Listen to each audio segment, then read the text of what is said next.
Okay friends, તો આપણે currently હમણાં વાત કરી આઝાદી પછી ઉદ્યોગ સાહસિકના વર્ગના વિકાસ માટે શું કરવામાં આવ્યું. એમાં આપણે વાત કરી કેટલાક નીતિ વિષયક પગલાઓ કે જિલ્લા ઉદ્યોગ કેન્દ્રની સ્થાપના કરવામાં આવી, ખાદીના ઉદ્યોગો, ગ્રામીણ ઉદ્યોગો, નાના ઉદ્યોગો વિકસે એ પ્રકારની નીતિઓ ઘડવામાં આવી. પ્લસ તો કે જે લોકો નિકાસ કરવા માગતા હોય તો એવા લોકોને વધારે પ્રોત્સાહન આપવામાં આવ્યું, એવા ઉદ્યોગોને પ્રોત્સાહન આપવામાં આવ્યું. તો આ બધા નીતિ વિષયક પગલાઓ હતા. હવે આપણે વાત કરશું બીજા તબક્કામાં વાસ્તવિક પગલાઓ.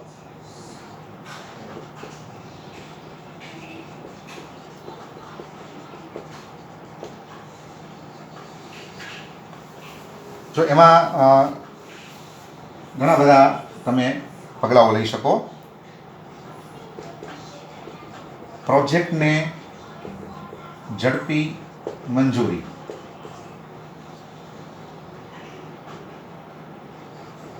નવા ઉદ્યોગકારો માટે તાલીમ,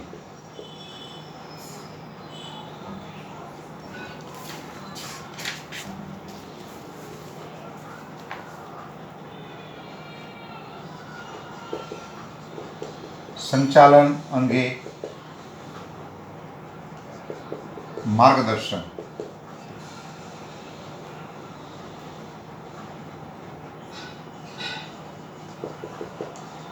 ઔદ્યોગિક વસાહતોની સ્થાપના,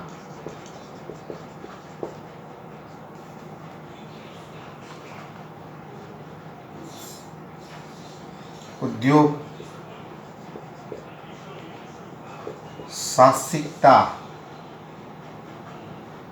ના સેમિનારોનું આયોજન,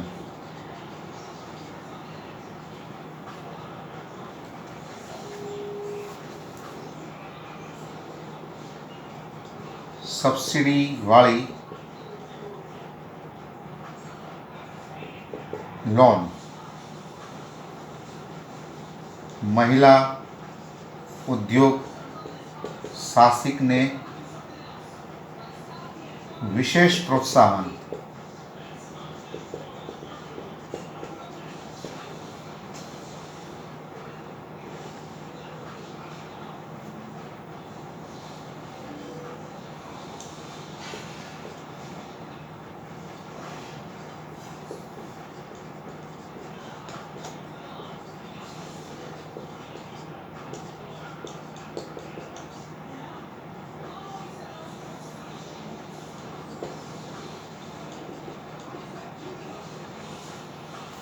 જો આ કેટલાક પગલાઓ છે જેને તમે વાસ્તવિક પગલાં કહી શકો.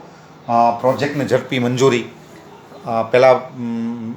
પહેલેથી જ આપણે વાત કરી કે ભાઈ આઝાદી પછીનો જે સરકાર છે, આઝાદી પછી આપણો દેશ અને આપણા દેશની જે સરકારો છે એનું એક જ વિઝન રહેલું છે કે ઉદ્યોગો જેમ બને એમ ડેવલપ થાય અને ઉદ્યોગો જેમ બને એમ વધે. કારણ કે ઉદ્યોગો જ એક એવી ચાવી છે કે જેના દ્વારા તમે ઝડપી અને સચોટ વિકાસ કરી શકો છો. એટલે આઝાદી મળ્યા પછી એક જ અભિગમ હતો કે ભાઈ ઉદ્યોગો જેમ બને એમ વિકસે. અને ઉદ્યોગો વિકસાવવા માટે સૌથી મોટો પ્રશ્ન શું હતો તો કે જે સ્થાપિત કહી શકાય એવા ઉદ્યોગકારો હતા એ બહુ ગણા ગાંઠા હતા. તો એની પાસેથી બહુ આશા રાખીને બેસી રહેવાનો મિનિંગ નહોતો ભાઈ એ લોકો નવા નવા ઉદ્યોગો શરૂ કરે, કારણ કે એની પર મર્યાદા હતી. તો હવે જરૂરિયાત શું હતી તો કે નવા ઉદ્યોગ સાહસિકો બને, સમાજના લોકોમાંથી નવા ઉદ્યોગકારો બહાર આવે અને એ ઉદ્યોગો સ્થાપે, તો જ ઉદ્યોગોની સંખ્યા વધી શકે. તો એની માટે આવા બધા પગલાઓ લેવામાં આવ્યા. સૌથી પહેલાં તો પ્રોજેક્ટ હોય તો એને ઝડપી મંજૂરી આપવામાં આવી. એટલે કે કોઈ વ્યક્તિ છે એને નવો ઉદ્યોગ શરૂ કરવો છે તો એને પ્રોજેક્ટ તૈયાર કરવાનો અને પછી એને જવાનું જિલ્લા ઉદ્યોગ કેન્દ્રમાં, તો એને ફટાફટ મંજૂરી આપી દેવાની, એમાં સમય નહીં બગાડવાનો. એટલે આ એક પ્રોત્સાહનની રીત છે. પછી જે નવા ઉદ્યોગ સાહસિકો છે તો એને તાલીમ પણ આપવામાં આવે છે.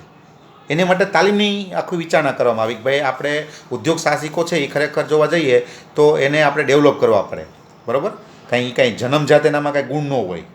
હા, એનામાં સાહસ ને એવા બધા જન્મજાત ગુણો હોય, નેતૃત્વ છે એવા, પણ ખરેખર કાંઈ એવું નથી કે એનામાં ઉદ્યોગ સાહસિકતા હોય. તો એને તમે તાલીમ આપો. તો એની માટે થઈને તાલીમ છે એના આયોજનો કરવામાં આવ્યા કે નવા ઉદ્યોગ સાહસિકો છે એને તાલીમ આપશું તો એ એકદમ તાલીમબદ્ધ બનશે અને એની આધારે પછી એ પોતાના ઉદ્યોગ શરૂ કરવામાં એને મદદ મળશે. તો એ પણ બાબત અહીંયા કરવામાં આવી. પ્લસ એને સંચાલન માટે જે નવા ઉદ્યોગકારો હોય એને સંચાલન માટે પણ સહાય કરવામાં આવી, માર્ગદર્શન આપવામાં આવ્યું. કારણ કે ઘણા એવા ટેકનિકલ કહી શકાય એવા વ્યક્તિઓ હોય કે એની પાસે આમ ટેકનોલોજીનું જ્ઞાન હોય, પણ હવે એની પાસે જોવા જઈએ તો એની પાસે સંચાલનની ક્ષમતા ન હોય, સંચાલનનું એની પાસે જ્ઞાન ન હોય. તો તમે ઉદ્યોગ શરૂ કરી લ્યો પછી એનું સંચાલન કેમ કરવું એ માટે પણ માર્ગદર્શનની વ્યવસ્થા કરવામાં આવી. પ્લસ તો કે ઔદ્યોગિક વસાહતોની સ્થાપના કરવામાં આવી. એટલે ઔદ્યોગિક વસાહત એટલે તો કે એવી વસાહત કે જ્યાં કોઈ પણ ઉદ્યોગકાર આવી અને પોતાનો ઉદ્યોગ શરૂ કરી શકે અને ત્યાં એને બધું સગવડતા આપવામાં આવે. ત્યાં પાણી, ઇલેક્ટ્રિસિટી, પછી બજાર ભાવ હોય એના કરતાં ખૂબ જ ઓછા ભાવે ત્યાં જમીન, બધું ત્યાં એને પૂરું પાડવામાં આવે સરકાર દ્વારા. બરાબર છે? એટલે એનો મિનિંગ શું હોય કે ભાઈ કોઈ પણ એરિયા હોય એનો વિકાસ થાય. આપણે જસદણ છે તો જસદણની બહાર તમે નીકળો તમને જોવા મળશે જીઆઈડીસી. બરાબર? જીઆઈડીસી એટલે ઔદ્યોગિક વસાહત. તો ધારો કે કોઈને ઉદ્યોગ શરૂ કરવો છે નવો, તો ત્યાં એ પોતે ઓછા ભાવમાં પ્લોટ લઈ શકે, પ્લસ ત્યાં બધી સુવિધાઓ હોય તો એ પોતાનો ઉદ્યોગ શરૂ કરીને સફળતા મેળવી શકે. તો ઔદ્યોગિક વસાહતોની સ્થાપના કરી અને ઉદ્યોગ સાહસિકોને પ્રોત્સાહન આપવાના પગલાઓ પણ લેવામાં આવ્યા. પછી ઉદ્યોગ સાહસિકતાનો વિકાસ થાય, એનો પ્રચાર થાય, લોકો એના વિશે સમજે એ માટે થઈને સેમિનારો છે, વર્કશોપ છે એનું આયોજન કરવામાં આવ્યું, એનો ચારે બાજુ પ્રચાર કરવામાં આવ્યો અને જુદી જુદી જે યુનિવર્સિટીઝ છે એને પણ જાણ કરવામાં આવી કે ભાઈ તમે તમારા અભ્યાસક્રમમાં આ મુદ્દાને મૂકો, જેથી કરીને વિદ્યાર્થીઓ હોય એ શરૂઆતથી જ તે આને જાણે અને શરૂઆતથી જ તે એ આના વિશે વિચારવાનું ચાલુ કરે. તો બધી યુનિવર્સિટી જો હતી એ યુનિવર્સિટીઓએ એક યા બીજી રીતે ઉદ્યોગ સાહસિકતાને પોતાના અભ્યાસક્રમમાં દાખલ કર્યો તો અને એ તે પ્રચાર ચાલુ કરવામાં આવ્યો. પછી તો કે જે ઉદ્યોગ નવો શરૂ કરવા માગતા હોય એને ગવર્મેન્ટ તરફથી સબસિડી પણ આપવામાં આવી, લોન આપવામાં આવી, એ પણ સબસિડીવાળી. 10 લાખની ધારો કે લોન હોય તો તમારે ભરવાના 8 જ લાખ હોય, 2 લાખ છે એ સરકાર તમને સબસિડીના રૂપમાં તમને લાભ આપે. તો લોન આપવાનું શરૂ કરવામાં આવ્યું. લોન બધી બેંકોને સૂચના આપવામાં આવી કે ભાઈ તમે લોન આપો. ગવર્મેન્ટ છે એણે નવી નવી સ્કીમો બહાર પાડી, યોજનાઓ બહાર પાડી અને એનો એક જ હેતુ હતો કે સમાજમાંથી લોકો આગળ આવે અને પોતાના નવા ઉદ્યોગો શરૂ કરે. અને ખાસ કરીને જે મહિલા ઉદ્યોગ સાહસિકો હતા એને વિશેષ પ્રોત્સાહન આપવાનું અહીંયા સૂચવવામાં આવ્યું કે ભાઈ મહિલા ઉદ્યોગ સાહસિકો છે એને તમે સવલતો આપો, એને વિશેષ પ્રોત્સાહન આપો. તો ખાસ કરીને જે ગ્રામ્ય કક્ષાએ જે મહિલાઓ કામ કરતી હતી એની માટે આ પ્રકારનું આખું જેને કહેવાય કે માહોલ તૈયાર કરવામાં આવ્યો કે જેથી કરીને મહિલામાંથી ઉદ્યોગ સાહસિકો પેદા થાય અને મહિલામાંથી ઉદ્યોગ સાહસિકો પેદા થઈ પોતાનો રોજગાર ચાલુ કરે, પોતાનું કુટુંબ અને પોતાનો સમાજ છે ને એ લાભ આપે. તો મહિલા ઉદ્યોગ સાહસિકોનું ને પ્રોત્સાહન આપવાનું પણ અહીંયા પગલાઓ લેવામાં આવ્યા. આજે બેંક છે, ધારો કે ઘણી બધી બેંકો, ઘણી બધી સરકારની યોજનાઓ છે કે જેમાં મહિલાઓને ખૂબ જ લાભ આપવામાં આવે છે. જો કોઈ મહિલા પોતાનો સ્વરોજગાર ચાલુ કરવા માગતી હોય તો સરકાર એને પૂરેપૂરું પ્રોત્સાહન આપે છે. એને સારામાં સારી ઊંચી સબસિડીવાળી લોન આપે, એને જગ્યા પણ એને જેને કહેવાય કે એકદમ વ્યાજબી ભાવ પૂરી પાડવામાં આવે અને એ રીતે મહિલાઓને અહીંયા પ્રોત્સાહન આપવામાં આવે છે. અને સૌથી મોટું જે એક જે કન્સેપ્ટ હતો એ હતો EDP, એન્ટરપ્રિન્યોરશિપ ડેવલપમેન્ટ પ્રોગ્રામ, જેને કહેવાય છે ઉદ્યોગ સાહસિકતા વિકાસ કાર્યક્રમ. તો જુદી જુદી સંસ્થાઓ છે એને આ કામ સોંપવામાં આવ્યું અને એ સંસ્થાઓએ શું કર્યું તો કે જુદા જુદા સિટીની અંદર બરાબર ઉદ્યોગ સાહસિકતા વિકાસ કાર્યક્રમોનું આયોજન કર્યું. એમાં ઉમેદવારો છે એને પસંદ કરવામાં આવે, પછી એને તાલીમ આપવામાં આવે અને તાલીમ આપ્યા પછી એને નવો ઉદ્યોગ શરૂ કરવામાં સંપૂર્ણપણે માર્ગદર્શન અને મદદ કરવામાં આવે. તો આવા કાર્યક્રમો છે એ જુદી જુદી સંસ્થાઓ છે એ ઓર્ગેનાઇઝ કરે અને આ રીતે સમાજમાંથી જેનામાં ઉદ્યોગ સાહસિક બનવાની ક્ષમતા છે એને પસંદ કરી એને પછી તાલીમ આપી અને એને ઉદ્યોગ સ્થાપન માટે મદદ કરે. તો આ બધા જે છે એ બધા વાસ્તવિક પગલાઓ છે. તો ભારતની અંદર ઉદ્યોગ સાહસિકનો જે વર્ગ છે એના વિકાસ માટે આ રીતે તમે ચર્ચાઓ કરી શકો. મુખ્યત્વે 2 પગલાં, નીતિ વિષયક અને વાસ્તવિક. તો એમાં નીતિમાં આપણે વાત કરી જુદા જુદા પગલાઓની અને આ છે કેટલાક વાસ્તવિક પગલાઓ. તો આ પ્રશ્ન પરીક્ષામાં મોટાભાગે પૂછાતો હોય છે, તમે એને લખી શકો. હવે એક ઇમ્પોર્ટન્ટ પ્રશ્ન છે એને આપણે જોઈ લઈએ, જે પણ પરીક્ષામાં ઘણીવાર પૂછાતો હોય છે.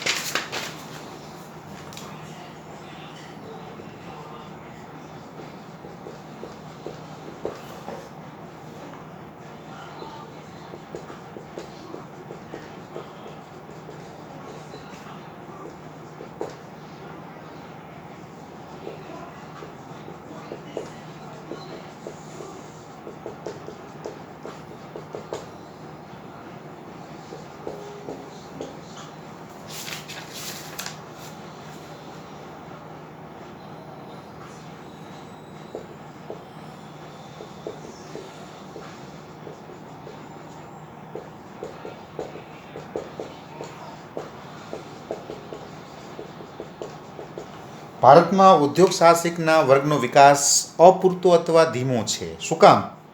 એના કારણો આપવાના છે. અને બીજું, કઈ રીતે આપણે ઉદ્યોગ સાહસિકના વર્ગનો ઝડપી વિકાસ કરી શકીએ, કઈ રીતે આપણે વધુને વધુ ઉદ્યોગ સાહસિકો પેદા કરી શકીએ, એ માટેના સૂચનો. તો પહેલાં આપણે વાત કરીશું કે ભારતમાં શા માટે ઉદ્યોગ સાહસિકોની સંખ્યા ઓછી છે, અથવા ભારતમાં શા માટે ઉદ્યોગ સાહસિકનો જે વર્ગ છે એનો અપૂરતો અથવા ધીમો વિકાસ છે, અને પછી આપણે એના સૂચનો કરશું. તો હું એક ચાર્ટ ફટાફટ લઈ લઉં છું. ચાર્ટની અંદર આપણે કેટલાક મુદ્દાઓ જોશું. બરાબર છે.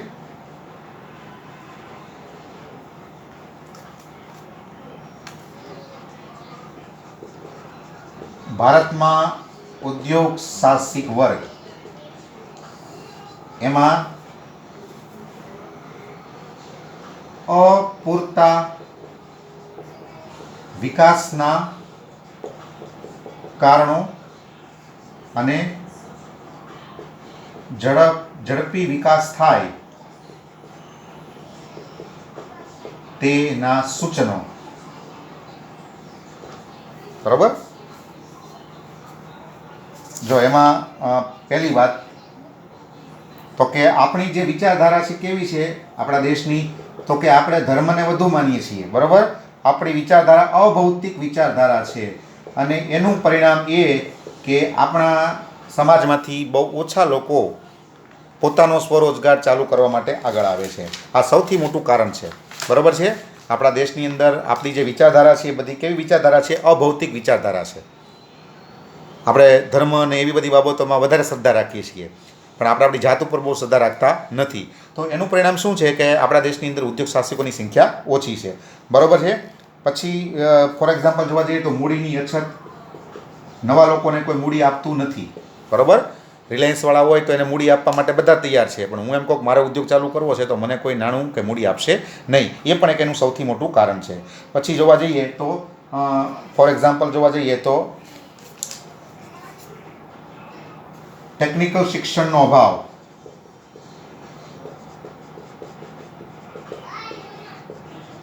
આપણે ત્યાં ટેકનિકલ શિક્ષણ ખાલી નામનું જ છે, ખરેખર એ શિક્ષણ દ્વારા કોઈની ટેકનિકલ સ્કિલ ડેવલપ થતી નથી. આ એક બહુ વાસ્તવિકતા છે. બરાબર છે. તો આ પણ ખાસ જોઈ શકીએ. પછી સરકારની નીતિઓ અને વલણો. સરકાર છે એને આમ ખરેખર જોવા જઈએ તો સરકારનું જે વલણ છે એ બહુ એટલું બધું પ્રોત્સાહક નથી. સરકાર જ તે બહુ ઢીલી છે, એટલે મીન્સ કે સરકારનું વલણ જ બહુ ઢીલું હોય છે હંમેશા. પછી કોઈ પણ પક્ષની સરકાર હોય તો એને કારણે એવું બને કે ભાઈ નવા ઉદ્યોગ સાહસિકો છે એને પ્રોત્સાહન મળતું નથી. તો એ પણ એક મોટા પ્રકારની તમે ઓલી કહી શકો.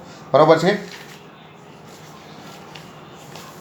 પછી સાહસિક મનોવૃત્તિનો અભાવ. આપણે કોઈ જોખમ લેવા માગતા નથી. મોટાભાગના છોકરાઓ શું કરે, ગ્રેજ્યુએશન થઈ જાય એટલે નોકરી ગોતે, કોઈ પોતાનો ઉદ્યોગ શરૂ કરવાનું વિચારતા નથી. કારણ કે આપણામાં બેઝિકલી જોવા જઈએ તો આપણી મનોવૃત્તિ કેવી છે, તો કે આપણે બધી મનોવૃત્તિ ભાગેડું આખી વૃત્તિ છે કે ભાઈ આપણે મુશ્કેલી શું કામ લેવી, એની કરતાં સલામતી રીતે ગમે ત્યાં ભલે 5-10,000ની નોકરી મળતી હોય, ભલે ઓછું મળે પણ એ કરો, જોખમ નહીં લેવાનું. આપણામાં સાહસિક મનોવૃત્તિનો અભાવ છે. તો એ પણ એક મોટો તમે જેને કહી શકાય કે એક કારણ તમે તરીકે દર્શાવી શકો. તો આ બધા કેટલાક કારણો છે, અપૂરતા વિકાસ માટેના કારણો તમે એને કહી શકો. બરાબર છે. ભારતમાં જે ઉદ્યોગ સાહસિકનો વર્ગનો જે ધીમો વિકાસ છે અથવા અપૂરતો વિકાસ છે એમાં તમે આ પ્રકારની મુદ્દાઓ તમે એમાં ઇન્ડિકેટ કરી શકો. બરાબર છે. પછી ફોર એક્ઝામ્પલ જોવા જાઓ તો સામાજિક દૂષણો પણ છે આપણે. બરાબર. અને એ દૂષણોને કારણે ફોર એક્ઝામ્પલ ઘણા બધા સમાજમાં સ્ત્રીઓ છે તો આજે પણ એના ઉપર પ્રતિબંધો છે. ઘણી સ્ત્રીઓ એવી હોય કે એનામાં ખૂબ ટેલેન્ટ હોય પણ એને કુટુંબની બહાર જવા દેતા નથી. તો આપણી સમાજ વ્યવસ્થા જ તે હજી જૂના ઢાંચા પ્રમાણે ઢળાયેલી છે. તો આ બધી બાબતો તમે અહીંયા ઇન્ડિકેટ કરી શકો. બરાબર છે. હવે આપણે એનો ઝડપી વિકાસ થાય એ માટે શું કરવાનું, તો કે શિક્ષણ પદ્ધતિમાં ફેરફાર. આપણે આપણું શિક્ષણ બદલાવાનું છે. આપણું શિક્ષણ છે ને એ ક્લાર્કો પેદા કરે છે. બરાબર. સાયન્ટિસ્ટો પેદા કરતું નથી.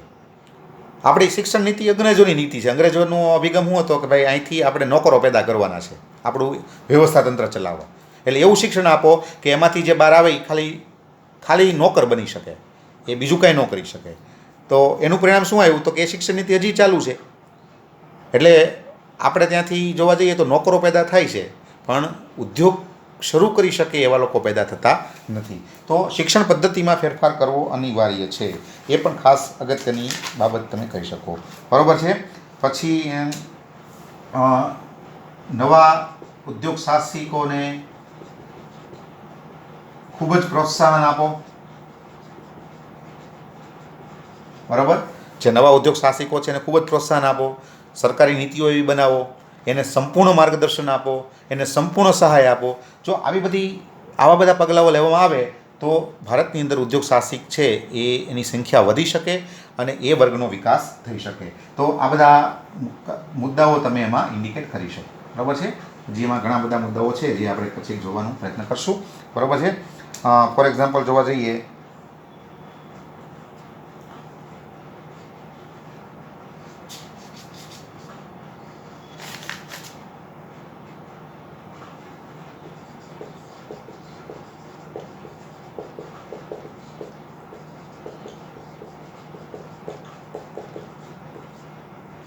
પછાત વિસ્તારોને ખાસ પ્રોત્સાહન આપવાની જરૂર છે.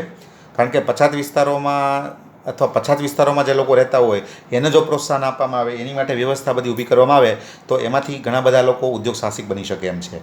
પણ એનો આપણા ભારત દેશમાં અભાવ છે. પ્રાદેશિક અસમતુલા એટલી બધી છે કે એક પ્રદેશથી ડેવલપ થાય છે તો બીજો પ્રદેશ છે એ એકદમ પછાત રહી જાય છે. તો ખાસ કરીને જે પછાત વિસ્તારો છે એની માટે સારી કહી શકાય એવી પ્રોત્સાહક નીતિ છે, એનું ઘડતર આવશ્યક છે. એ પણ એક વસ્તુ અહીંયા તમે કરી શકો. બરાબર છે.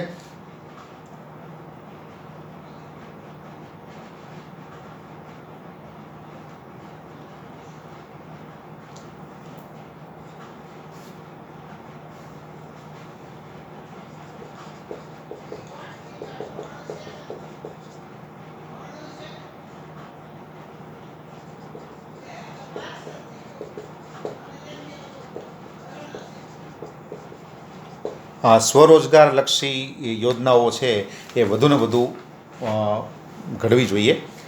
ખાસ કરીને ગ્રામ્ય કક્ષાએ જે લોકો રહે છે, બરાબર, પછાત વિસ્તારોમાં જે લોકો રહે છે, જે લોકો નાના ઉદ્યોગો શરૂ કરવાની ઈચ્છા ધરાવે છે, તો એની માટે બધી યોજનાઓ, વધુ સારી યોજનાઓ અને વધુને વધુ યોજનાઓ ઘડવાની જરૂર છે. જો આવું કરવામાં આવશે તો જ તે ખાસ કરીને ગ્રામ્ય કક્ષાએ ઘણા બધા લોકો છે તો એ પોતાનો નાનો ઉદ્યોગ શરૂ કરશે અને એ રીતે જોવા જઈએ તો ઉદ્યોગોની સંખ્યા છે એ વિકસે. તો પરીક્ષામાં પ્રશ્ન પૂછે છે, એમાં ઘણા બધા મુદ્દાઓ છે. જે મુખ્ય મુદ્દાઓ હતા એની આપણે ચર્ચા કરી. બાકી એમાં ઘણા બધા મુદ્દાઓ આવે છે. બુકની અંદર તમને ઘણા બધા મુદ્દાઓ મળશે, તમે ગમે તે મુદ્દા એમાં લખી શકો. તો આ રીતે આપણે ભારતમાં ઉદ્યોગ સાહસિકના વર્ગનો વિકાસ એ મુદ્દા ઉપર આપણે આ બધી ચર્ચાઓ કરી. બરાબર. એમાં સૌથી પહેલાં આપણે વાત કરી એ હતી, શું વાત હતી તો કે સૌથી પહેલાં આપણે વાત કરી કે ભારતની અંદર ઉદ્યોગ સાહસિકના વર્ગના વિકાસ કઈ રીતે થયો. તેમાં આપણે પ્રાચીન કાળથી શરૂ કરીને આઝાદી પછીના સમયગાળા સુધીની બધી બાબતોને આપણે ચર્ચા કરી.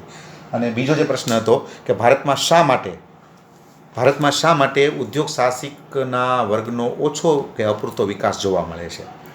એના કારણો આપણે જોયા કે બેઝિકલી આપણે બધા નોકર બનવા માટે વધારે તૈયાર હોઈએ છીએ, પણ આપણને માલિક બનવામાં બહુ રસ હોતો નથી. આ એક આપણે આવા બધા કારણો એમાં જોયા. અને છેલ્લો જે પ્રશ્ન હતો કે ભારતમાં વધુને વધુ ઉદ્યોગ સાહસિકો બને અને ઉદ્યોગ સાહસિકના વર્ગનો ઝડપી વિકાસ થાય એ માટે આપણે શું કરવું જોઈએ. તો એમાં સૌથી અગત્યની વાત છે, આપણે આપણી શિક્ષણ જે આખી વ્યવસ્થા છે એ આપણે બદલાવી પડશે. આપણે આપણા યુવાનો જે છે, તમે એમ પણ લખી શકો, યુવાનોની માનસિકતા બદલાવવી. બરાબર.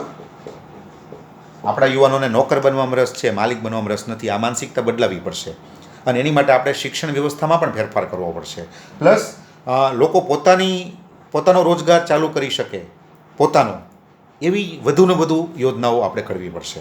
પ્લસ પછાત વિસ્તારો ઉપર ફોકસ કરવું પડશે. તો આવા કેટલાક સૂચનો આપણે અહીંયા જોયા. પરીક્ષામાં બેમાંથી ગમે તે પ્રશ્ન પૂછી શકે, તમે એને લખી શકો. Thank you.